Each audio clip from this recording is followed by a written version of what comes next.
नमस्कार, आपण पाहत आहे भांडाफोड न्यूज. एका दमात भ्रष्टाचारी कोमात. सोशल मीडिया, कर्जबाजारी, गुन्हेगारी, सट्टेबाजी, चोरी, मटका, जुगार, दारू, सावकारशाही, न्यायाच्या प्रतीक्षेत प्रशासन. भांडाफोड न्यूज. एका दमात भ्रष्टाचारी कोमात. भोरमध्ये देवीच्या मंदिरासमोर भीषण अपघात. एसटीच्या धडकेत कारचा चुराडा, एकाचा मृत्यू. ज्या मार्गावरून दररोज शेकडो भाविक श्रद्धेने नवलाई देवीच्या दर्शनाला जातात, त्याच मार्गावर आज सकाळी भीषण अपघात झाला. भोर तालुक्यातील नवलाई मंदिराजवळ एसटी बस आणि एका खाजगी चारचाकी गाडीचा इतका भीषण अपघात झाला. या अपघातात एका व्यक्तीचा जागीच मृत्यू झाला आहे. सकाळी सकाळी घडलेल्या या थराराने संपूर्ण भोर तालुका हादरला.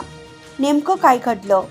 आज सकाळी नेहमीप्रमाणे रस्त्यावर वर्दळ सुरू असताना नवलाई मंदिराजवळील वळणावर राज्य परिवहन मंडळाची एसटी बस आणि समोरून येणारी कार यांच्यात जोरदार धडक झाली.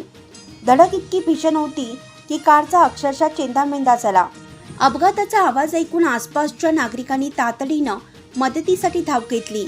मात्र कारमधील एका प्रवाशाची प्राणज्योत जागीच मावळली होती.